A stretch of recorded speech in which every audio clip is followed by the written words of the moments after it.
दोस्तों नमस्कार। श्री गणेशाय नमः। आपको मेरा कोटि कोटि सादर प्रणाम। आप लोग कैसे हैं और आप लोग सदा खुश रहें। आज श्री विश्वकर्मा जयंती है। भगवान का आशीर्वाद आप सब लोगों के कुटुंब परिवार पर बना रहे और आप लोग जीवन में अति उत्तम कार्य करें, ऐसा मैं भगवान से प्रार्थना करता हूँ। मैं आपको आज विश्वकर्मा भगवान की कथा पढ़ करके सुनाता हूँ और आप सुनिए। और उन सभी शिल्पकारों को मेरा कोटि कोटि प्रणाम। जिस प्रकार भगवान विश्वकर्मा जी ने जो है 3 लोकों में जो है सभी देवी देवताओं के भवन का निर्माण किया, महल बनाए, सभी देवताओं के लिए अस्त्र शस्त्र बनाए, उसी प्रकार आप लोग हम लोगों के लिए जो कार्य करते हैं, मैं आप लोगों को बहुत बहुत धन्यवाद देता हूं। आपकी बदौलत हम लोगों को घर मकान मिलता है, गाड़ी मिलती है, सभी प्रकार के जो भी वस्तुएं हमारी आवश्यकता के अनुसार हमको चाहिए और आप लोग हमें उपलब्ध कराते हैं अपनी मेहनत से, अपने कर्म से। मैं आपको बहुत बहुत साधुवाद देता हूँ। तो आप इस कथा को ज़रूर सुनिएगा। सर्वप्रथम विश्वकर्मा जी को कोटि कोटि प्रणाम सभी लोग करेंगे। विश्वकर्मा जी का स्मरण करते हुए आगे बढ़ते हैं और कथा पढ़ता हूँ और आप लोग सुनिए। ये बोले, एक समय की बात है कि सभी ऋषिगण धर्म क्षेत्र रूपी कुरुक्षेत्र में एकत्रित होकर के पुराणों के मर्म जानने वाले धर्मज्ञ श्री शुक जी से पूछा ऋषियों ने कि हे पुराण प्रवीण, हे महाभाग, मुझे अचानक एक संदेह उत्पन्न हो गया है, आप उसे समझाकर दूर कीजिए।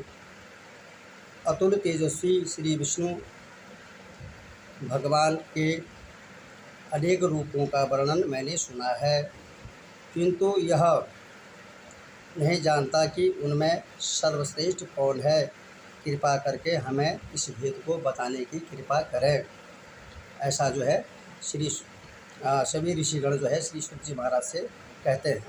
तब श्री शुक जी महाराज जी क्या कहते हैं, हे मुनिगणों, संसार हित के लिए सर्वोत्तम शुभकर प्रश्नों को आप लोग ने पूछा है, उसके लिए मुझको बड़ी प्रसन्नता हुई।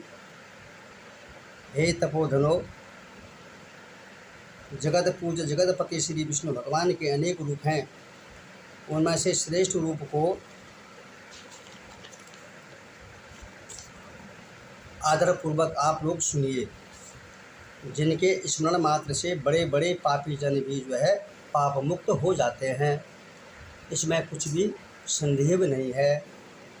इस प्रश्न को एक बार क्षीर समुद्र में श्री लक्ष्मी जी ने भगवान विष्णु से पूछा था। लक्ष्मी ने कहा, हे जगन्नाथ, भक्तजन आपके अनेक रूपों की भक्तिपूर्वक पृथ्वी पर पूजा करते हैं। हे स्वामिन, वे सब रूप समान ही हैं या मुख्य और रूप से विचार से भेद भी है। भगवान विष्णु ने लक्ष्मी जी से कहा, हे प्रिय, जब मैं योग माया के साथ समूचे ब्रह्मांड को अपनी आत्मा में समेट लेता हूँ, तब मैं अनेक रूप धारण करूँ, इस तरह की इच्छा रखता हुआ जीवों को कर्म भोग के लिए क्षण भर में असंख्य लोगों को जिस रूप से रचना करता हूँ उस रूप को मैं कहता हूँ। तुम ध्यान से सुनो। हे देवी, चारों तरफ से प्रकाशित करता हुआ अनेक सूर्यों के तुल्य चमकने वाला विश्वकर्मा भगवान का रूप धारण करता हूँ एवं उसके बाद नर सृष्टि करने की इच्छा करता हुआ पहले तपस्वी ब्रह्मा को रचता हूँ। उस ब्रह्मा को स्तुति यज्ञ गान के प्रकाशन करने वाले ऋग यजु और सामवेद का उपदेश देता हूँ और इस प्रकार शिल्प विद्या के प्रतिपादक अथर्ववेद को भी प्रदान करता हूँ। इसी वेद द्वारा शिल्पियों ने अनेक वस्तुओं की रचना की। हे माहेश्वरी, सभी रूपों में यही मुख्य रूप है जिसने सारी सृष्टि को क्षण भर में निर्माण किया। जो मनुष्य इस अद्भुत रूप को क्षण भर भी ध्यान करता है, वो सभी विघ्न बाधा उसके नाश हो जाते हैं। जो शिल्पी विश्वकर्मा भगवान का ध्यान करता है, उसका समूचा दुख जो है दूर हो जाता है। ऐसा जो है विष्णु जी लक्ष्मी जी को कहते हैं। दूसरे अध्याय में सूत जी ने कहा कि इस प्रकार त्रिलोक के स्वामी श्री विष्णु भगवान ने लक्ष्मी जी से अपने रूप का वर्णन कर चुप हो गए। ऋषि ने कहा, सभी धर्मों को जानने वाले वक्ताओं में श्रेष्ठ महात्मा सूत जी, यह अद्भुत रहस्य को आपने कैसे जाना और कैसे संसार में यह रूप पूज्य हुआ और संसार में प्रचलित हुआ। महर्षियों के उत्तर में श्री सूत जी ने कहा, हे मुनिगण, जिस प्रकार से देश के कल्याणकारक समाचार को मैंने सुना है उसे आप सुनिए। महर्षि अंगिरा नाम के एक ऋषि थे। वे हिमालय पर्वत के निकट गंगा तट पर बैठ कर के तपस्या किया करते थे और वर्षा काल में बाहर बैठकर जाड़े के दिन में ठंडे जल में और गर्मी के दिनों में धूप में बैठकर तपस्या किया करते थे, किंतु फिर भी उनके चित्त में शांति न मिली। वे प्यासे मृग के समान दौड़ने लगे। उस समय एकाएक आकाशवाणी हुई कि हे तपोधन, तुम लक्ष्य से भ्रष्ट होकर के बेकार श्रम कर रहे हो। जैसे निशान से चुका हुआ बाण लक्ष्य को नहीं काट सकता, वही दशा तुम्हारी हो रही है और लोक में उपहास हो रहा है। उत्पत्ति और संहार करने वाले संसार में विख्यात अभिष्ट फल को देने वाले महातेजस्वी, जिनके 5 मुख और 10 हाथ है, सरस्वती एवं महारानी लक्ष्मी से पूजित भगवान श्री विश्वकर्मा की तुम पूजा और ध्यान करो। इस रूप को स्वयं विष्णु भगवान ने क्षीर सागर में मुझसे कहा था, जिसके ध्यान से आज और शरीर रोमांचित हो जाता है। अमावस्या तिथि को सभी कार्य छोड़कर विधि पूर्वक पूजा करो। ऐसी आकाशवाणी सुनकर के अंगिरा मुनि संदेह में पड़कर ध्यानस्थ हुए और श्री विश्वकर्मा भगवान के ध्यान से उनके चित्त में शिल्प शास्त्र का भंडार अर्थ सहित अथर्ववेद का ज्ञान हुआ और तत्वज्ञ मुनि अंगिरा ने अपनी बुद्धि से विमान आदि वस्तुओं का आविष्कार किया। श्री विश्वकर्मा भगवान की कृपा ने ही यह जगत सुखी हुआ है, क्योंकि उन्हीं की कृपा से गाड़ी आदि बनाने के ज्ञान का प्रसार हुआ। तभी से यह विश्वकर्मा भगवान का रूप संसार में प्रसिद्ध हुआ और परंपरा क्रम से यह कथा मुझे मालूम हुई। हे मुनियों, जो मनुष्य इस परम कथा को सुनते हैं उन्हें श्रवण मात्र से ही ज्ञान हो जाता है। यह महाज्योति रूप है जो संसार का हितकारी है। वह मनुष्य पापी और कृतज्ञ है जो इनका पूजन और ध्यान नहीं करता। ऋषियों ने कहा, हे सूत जी महाराज, आपसे विश्वकर्मा भगवान के चरित्र को सुन करके अभी हम लोगों के चित्त की तृप्ति नहीं होती है, जैसे देवताओं को अमृत से तृप्त नहीं होती है। और इस समय भगवान के चरित्र को सुनने की इच्छा ऐसी बढ़ रही है जैसे भविष्य देने वाले अग्नि की वृद्धि होती है। हमारा उत्साह बढ़ रहा है कि आप जितना भी भगवान के बारे में बोलो उतना हमारे लिए कम है, आप बोलते जाइए। तब श्री सूत जी महाराज कहते हैं, हे मुनि सतम, जगत गुरु सच्चिदानंद भगवान श्री विश्वकर्मा की सुमनोहर कथा को सावधान होकर के आप लोग सुनिए, पूर्व काल में प्रमंगद नामक एक राजा था जो अपने पुत्र के समान प्रजाओं का पालन करते थे, आलस्य त्याग कर धर्म कार्य किया करते थे, प्रेम के साथ प्रजाओं पर प्रशासन करते थे, तलवार आदि शस्त्र से कभी शासन नहीं किया। दरिद्रता से दुखी मनुष्य मेरा शासन मानेंगे, यह उनकी नीति नहीं है। सर्वदा प्रजाओं को सुखी बनाने में तल्लीन रहा करते थे, अपात्रों को दान देना, वे दुष्टों की रक्षा करना मानते थे। अतः कृतघ्न और दुष्टों के अभाव से उनका राज्य जो है सुखी था। उनके कमल के समान आँख वाली साक्षात सत्यरूपी स्वरूप विदुषी धर्म कार्य में व्रत करने में श्रद्धा रखने वाली कमला नाम की स्त्री थी। उस प्रजापालक धर्मात्मा राजा के शरीर में दुर्भाग्यवश बहुत कष्ट देने वाला कुष्ठ रोग हो गया। अनेक चिकित्सा करने पर भी रोग दूर नहीं हुआ।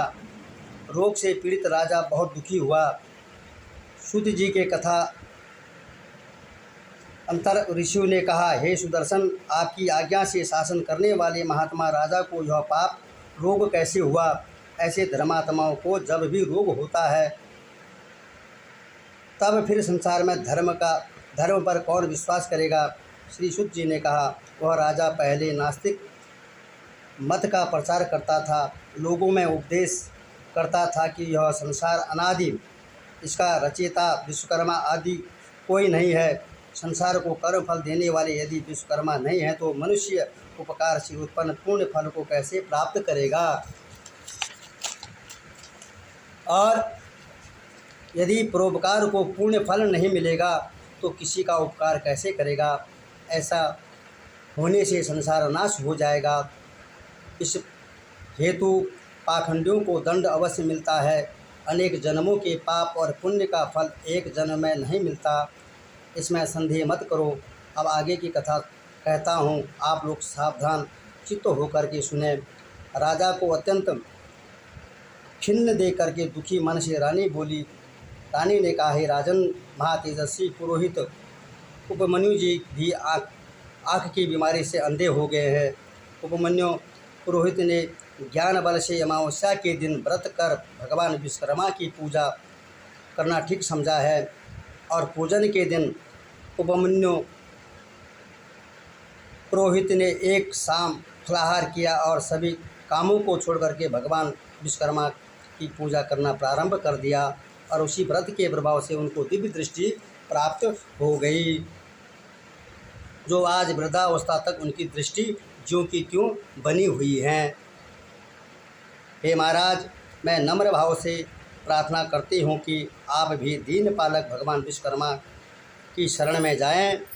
राजा ने कहा, हे प्रिय, तुमने ठीक कहा है। इसको सुनकर मेरे चित्त में बहुत उत्साह हो रहा है और निश्चय है कि यह काम भगवान विश्वकर्मा की कृपा से अवश्य सफल होगा।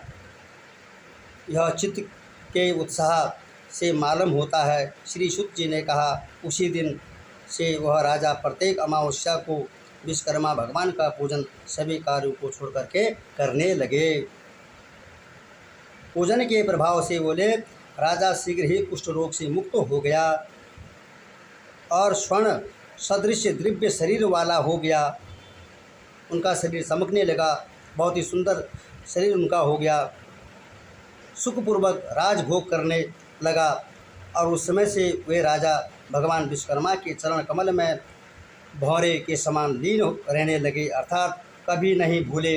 जो मनुष्य प्रतिदिन प्रेम पूर्वक भगवान विश्वकर्मा का श्रद्धापूर्वक ध्यान पूजन करता है वह सभी प्रकार के रोगों से जो है मुक्त होकर के अंत में मोक्ष प्राप्त हो करता है।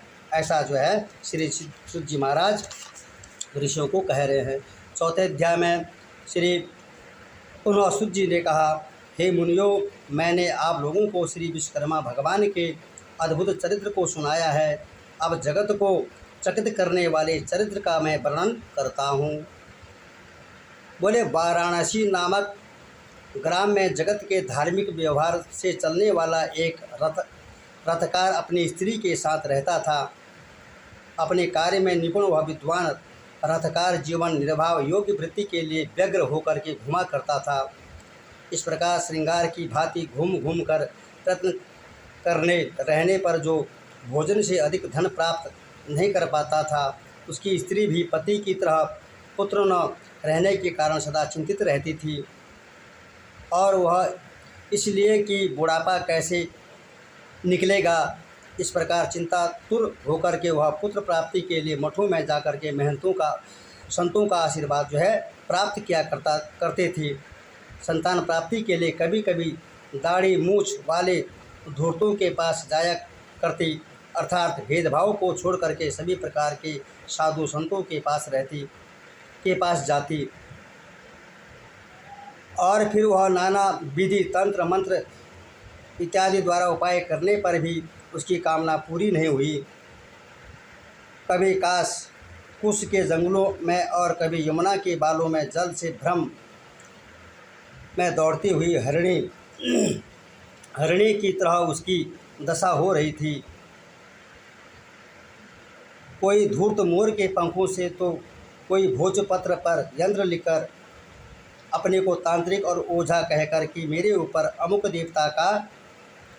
देवता आते हैं, तुम्हारा मनोरथ पूर्ण कर देंगे, ऐसा कह करके विभूति दिया करते थे।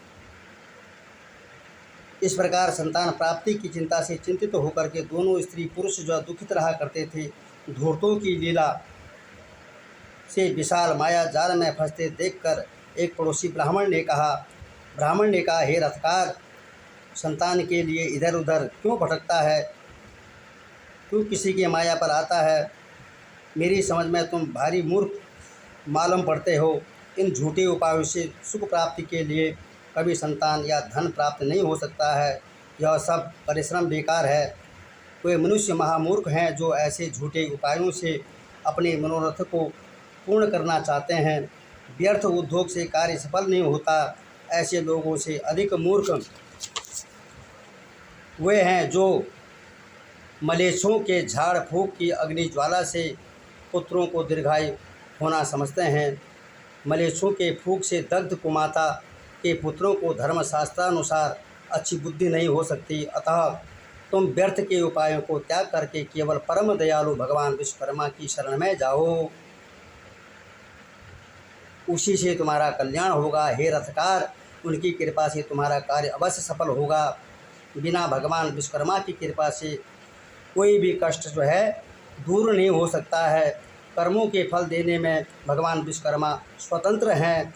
आगे पीछे करके सुख और दुख दिया करते हैं। यदि वह दुवस्था तुम्हारे कुकर्मों का फल है तो भगवान विश्वकर्मदेव इस दुख से उद्धार कर दूसरी योनि में अवश्य देगा, क्योंकि वह सर्वशक्तिमान है और अपने निष्कपटी भक्तों को धन्य योनि में देता है।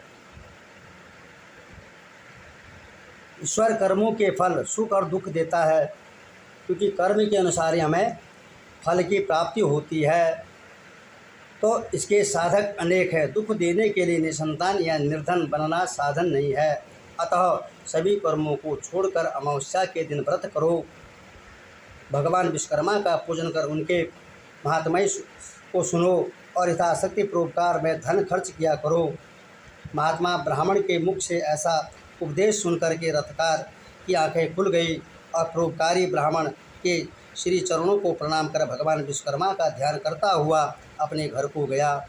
उस दिन से धर्मात्मा रथकार विश्वकर्मा जी के श्री चरण कमलों का ध्यान करने लगा और उसकी स्त्री भी झूठे उपायों को छोड़ करके भगवान के गुणगान में भक्ति करने लगी। अमावस्या तिथि को विधि विधान से व्रत करने से रथकार अति शीघ्र धनवान और पुत्रवान हो गया।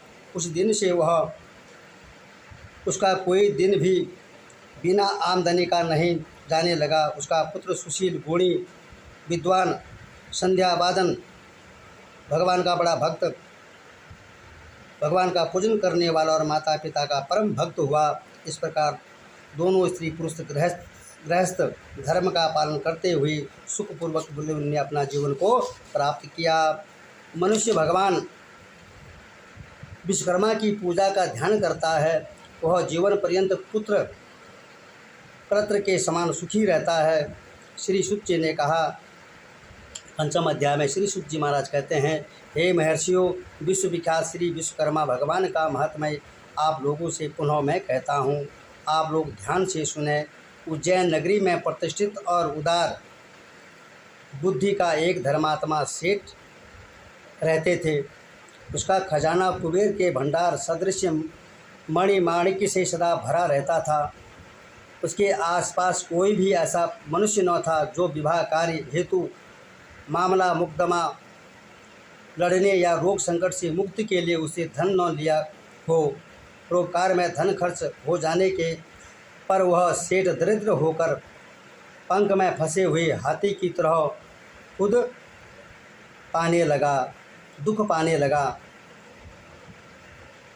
उस सेठ को पूरा भरोसा था कि उपकृत मित्र हमारी सहायता अवश्य करेंगे। यानी कि जिसको सेठ जी ने धन दिया था, तो आज सेठ जी का समय बुरा आ गया, तो सेठ जी को उम्मीद थी कि आज जिसकी मैंने मदद करी थी वो लोग आकर के मेरी मदद करेंगे। तो कहते किंतु उसकी आशा व्यर्थ हुई, किसी ने पूछा नहीं और कोई भी कृतज्ञ मित्र उसको सहायता पहुंचाने के लिए तैयार नहीं हुआ। धनहीन होते हुए उसके मित्र कुछ ही दिनों में शत्रु बन गए और उसकी निंदा करने लगे। उसके पहले के मित्र सेठ को देखते ही आंख बचाकर चल देते थे, क्योंकि स्वार्थी मित्र आपत्ति काल में साथ नहीं देते हैं। ऐसी नीच प्रवृत्ति वाले मनुष्यों के व्यवहार से सेठ को संसार से विरक्ति और घृणा हो गई। और वो भी क्यों ना, जो व्यक्ति अच्छा कार्य करता हो और जब उसका बुरा वक्त आए और कोई उसके हाल चाल ना पूछें, उसकी मदद ना करें, तो क्या करेगा इंसान। तो इसलिए बोले जो है वह कृतज्ञों के मुख पर थूकते हुए अपने नगर को छोड़ करके जंगल में चला गया। कंदमूल फल खाकर वह अपना जीवन व्यतीत करने लगा। जंगल में संयोग से किसी मनुष्य को देख लेता तो घृणावश उसे देखते ही वह दूर भाग जाता। एक बार घूमते घूमते सेठ निर्जन वन में चला गया और वहाँ देखा कि पर्वत की गुफा में पद्मासन लगाए शांत चित्त से बैठे लोमेश मुनि तपस्या कर रहे थे। सेठ ने मुनि को पशु समझकर उनके समीप जाकर तमाशे की इच्छा से बैठ गया और सेठ को समीप में बैठे हुए देखकर मुनि ने पूछा, कुशल तो हो, किधर से घूमते हुए पधारे हो। पशु को मनुष्य की भाषा बोलते देखकर सेठ को बड़ा संदेह होने लगा। प्रश्न किए जाने पर वह आदि से अंत तक का वृत्तांत उन महर्षि से कह सुनाया। इतना सुनकर मुनिवर ने सेठ जी से कहा, यदि तुमको पापियों और कृतघ्नों से घृणा है तो फिर विश्वकर्मा भगवान से विमुख क्यों हो गए। हे सेठ, सभी सुखों को भोगने वाले उसी देव ने तुमको रचा रखा है, जिसने समूचे संसार को रचकर कर्मानुसार व्यवस्था की है। उनको त्याग कर तुम कैसे सुखी हो सकते हो। नास्तिक और कृतघ्न उपकारी मनुष्य पहले परमात्मा को भूल जाता है। अतः अद्भुत शक्तिशाली विश्वकर्मा भगवान की शरण में जाओ। ऊर्ध्वमूल जगत के कर्ता भगवान विश्वकर्मा के अनेक रूप हैं। 2 बाहु हैं, 4 बाहु और 10 बाहु तथा 1 मुख और 4 मुख और 5 मुख का रूप है। मनुमय, त्वष्टा, शिल्पी और दैवज्ञ नामक इनके 5 पुत्र हैं। इनमें मनु ने लोहे का, मई ने लकड़ी का, त्वष्टा ने कांसे का और तांबे का काम बनाया। शिल्पी ने ईंट और देवज्ञ ने सोने चांदी का काम किया। यही मनु के 5 पुत्रों के कर्म हैं। इसी कर्म को कहते हैं। सेतु बंधन के समय श्री रामचंद्र ने भी भगवान विश्वकर्मा का पूजन किया था। द्वारिका निर्माण के समय श्री कृष्णचंद्र ने भगवान विश्वकर्मा की पूजा की थी। इसलिए तुम भी उनकी पूजा करो और समस्त कष्टों से मुक्त होकर सभी सिद्धियों को पा जाओ। मुनि के उपदेश से सेठ को अत्यधिक शांति मिली और उस दिन से वह विश्वकर्मा भगवान का भक्त बन गया। जो मनुष्य भक्ति युक्त चित्त होकर के भगवान विश्वकर्मा का ध्यान करता है, पूजन करता है, परमात्मा उनके सभी प्रकार के उन्हें सुख देता है और वह उनके भगवान के ध्यान करते हुए उनके श्री चरण कमलों में भक्ति प्राप्त करता है। श्री विश्वकर्मा के पवित्र यश को जो बुद्धिमान मनुष्य सुनता है वह पृथ्वी के सभी सुखों को प्राप्त कर अंत में जो है विश्वकर्मा के शाश्वत पद को प्राप्त करता है।